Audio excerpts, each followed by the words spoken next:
Among the people watching was Pippi. I'll read that again. Slightly wrong intonation. Among the people watching was Pippi on her horse.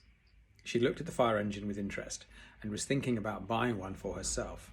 She liked it because it was red and because it had made so much noise as it sped through the streets.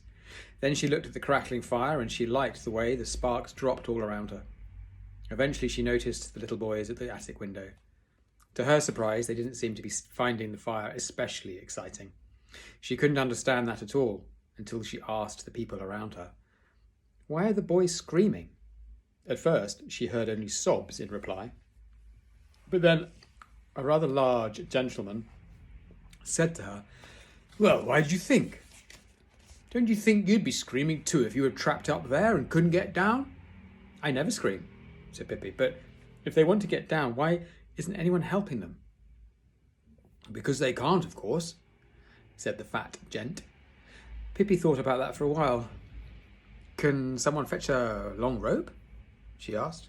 "Well, what's the point of that?" replied the fat gent. "The boys are too young to climb down a rope, and anyway, how would you be able to get a rope up to them?" "Oh, I've done a bit of sailing in my time," Pippi said calmly. "I want a rope." No one thought it would do any good, but somehow a rope was found for Pippi. At one end of the skyscraper was a tall tree, and the top of the tree was more or less the same height as the attic window. But between the tree and the window was a gap of at least 3 meters. And the tree trunk was bare. There were no branches to stand on, and even Pippi wouldn't be able to climb up there. The fire raged. The boys at the window screamed, and all the people in the town square cried. Pippi got down from the horse and walked over to the tree.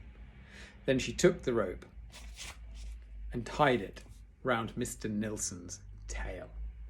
"Now, you be a good boy for Pippi," she told him.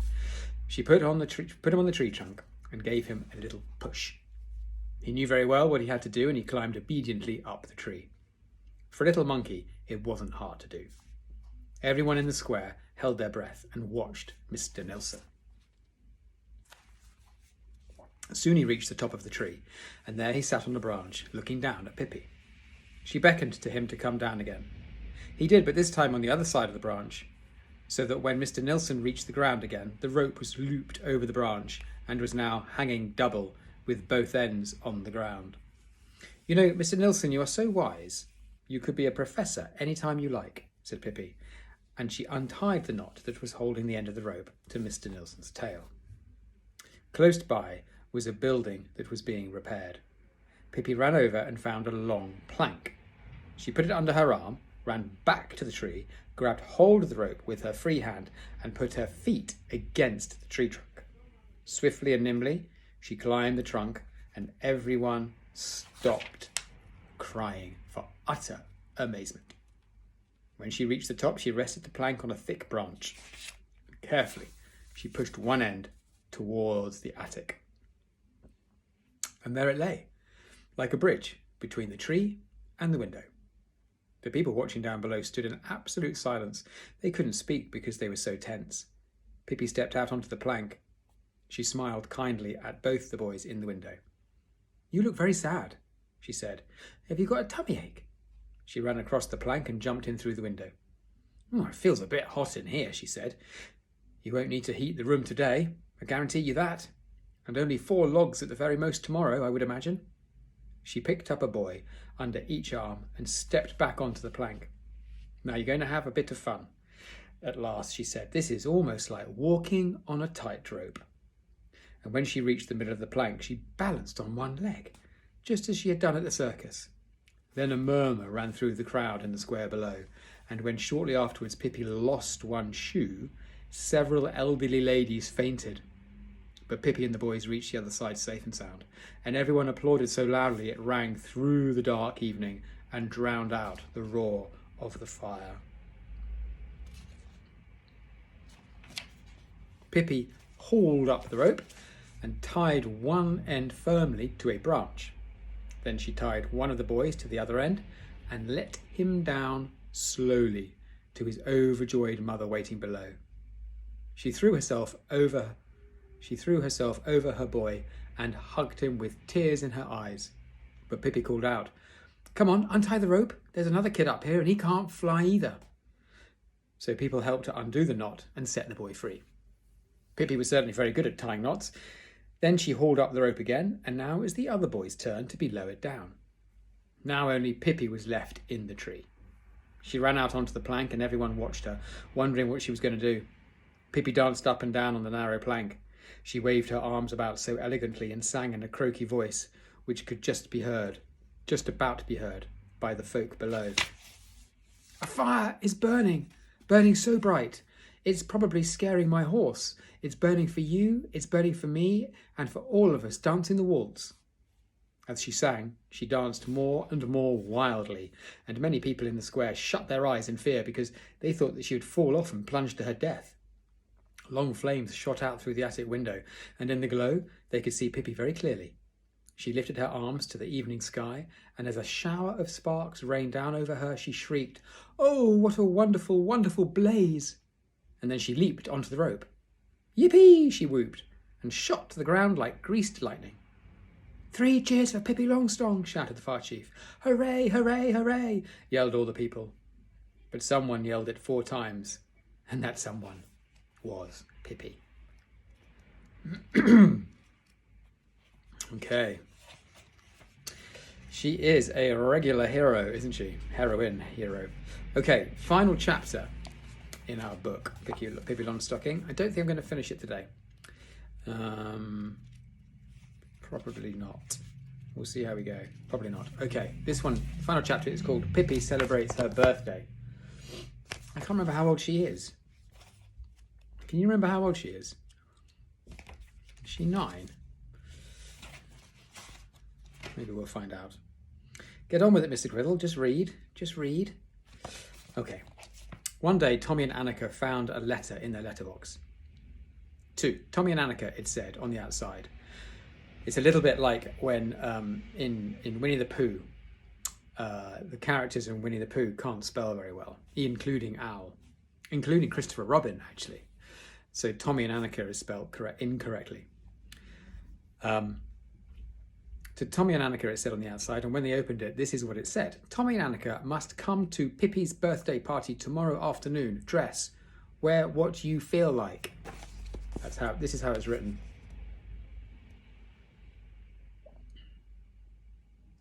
So you see the spelling incorrect. Tommy and Annika were so happy that they started leaping and dancing about. They could read exactly what the letter said, even though the spelling was a little strange. Pippi had found it terribly hard to write. Naturally, she knew the letter I from that day in school, but the truth was, she actually could do some more writing.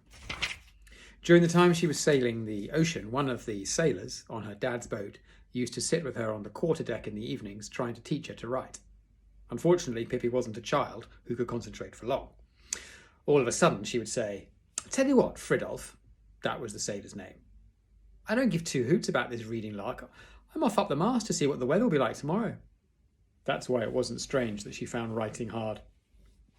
It took a whole night for her to write out that invitation, and towards dawn, when the stars were fading above Villa Villacula's roof, she tiptoed over to Tommy and Annika's house and put the letter in their letterbox. As soon as Tommy and Annika came home from school, they started smartening themselves up for Pippi's party. Annika asked her mum if she would curl her hair, so that's what her mum did. She also tied a wide pink silk ribbon in Annika's hair. Tommy combed his hair with water to make it really flat and shiny. He definitely didn't want to be curly. Annika wanted to put on her very best frock meaning dress, but her mum said it wasn't worth it because Annika rarely came home clean and tidy from Pippi's house. So Annika had to content herself with her second best frock. Tommy really didn't mind what he put on, as long as he was looking more or less smart.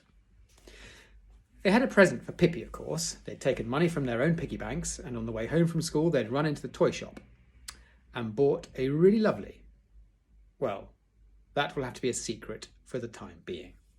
For now, the present was wrapped in green paper with lots of ribbon, and when Tommy and Annika were ready, Tommy carried the present and they trotted off, followed by their mum's anxious instructions to look after their clothes. Annika was also going to carry the present some of the way, and when they handed it over, they would be holding it. So they agreed. It was now November, and sunset came early. When Tommy and Annika walked through Pippi's gate, they held each other's hand tightly because it was dark in Pippi's garden, and the old trees that were losing the last of their leaves were whispering mournfully. "Very autumnal," said Tommy. That's why it was so nice to see all the windows lit up in Villa Viticula, and know they were going there for a birthday party. Usually Tommy and Annika went in through the kitchen entrance, but today they chose the front door. There was no sign of the horse on the veranda. Tommy knocked on the door politely, and from inside they heard a muffled voice.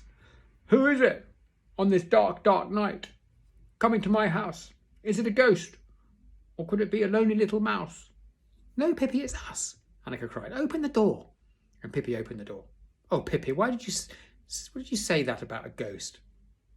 "I got so scared," Annika said, completely forgetting to wish Pippi a happy birthday. Pippi laughed cheerfully and threw open the kitchen door. Oh, how lovely it was to come into the light and the warmth. The birthday party was going to be in the kitchen because it was cosiest in there. There were only 2 other rooms on the ground floor. One was the sitting room with one piece of furniture inside, and the other was Pippi's bedroom. But the kitchen was big and roomy, and Pippi had made it look neat and tidy. On the floor, she had laid out mats, and on the table was a new tablecloth Pippi had made. The flowers she had embroidered looked a little odd, it's true, but Pippi assured them that such flowers grew in farthest India, so all was as it should be. The curtains were closed and a lively fire was crackling in the fireplace. Mr. Nilsson was sitting on the log box banging 2 saucepan lids together, and in a far corner stood the horse. Naturally, he was also invited to the party. At last, Tommy and Annika remembered to wish Pippi a happy birthday. Tommy bowed and Annika made a curtsy, and they handed over the green parcel and said, "Congratulations on your birthday." Pippi thanked them and ripped off the paper enthusiastically. Inside was a tin music box. Pippi was wild with joy. She patted Tommy and she patted Annika, and she patted the music box, and she patted the wrapping paper. And then she turned the handle of the music box, and with a lot of plinging and plonging out came a tune that was meant to be "Oh, my darling Clementine." Pippi turned the handle round and seemed to forget everything else, and then suddenly she remembered something. "My giddy aunt, you must have your birthday presents too." "But it isn't our birthdays," Tommy said. Pippi looked at them astounded. "No, but it's my birthday, isn't it? That means I can give you birthday presents. Or is it written somewhere in your school books that you can't do that? Has it got something to do with multiplication that makes it not allowed?" "No, of course it's allowed," Tommy said, "though it's not usual. As far as I'm concerned, I'd love to have a present." "Me too," said Annika.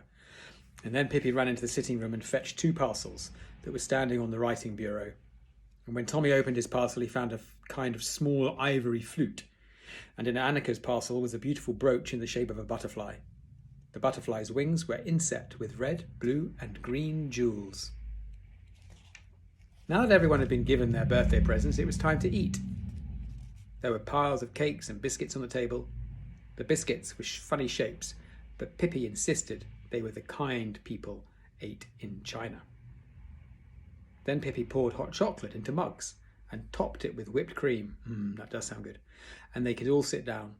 But first, Tommy said, "When Mum and Dad have guests for dinner, the men always get a card telling them the name of the lady they must escort to the table. I think we ought to do that." Goodness me, I didn't know that was a tradition in Sweden in the 1940s. "Fire away," said Pippi. "Although it's harder for us because I'm the only man," Tommy said uncertainly. "That's news to me," Pippi said.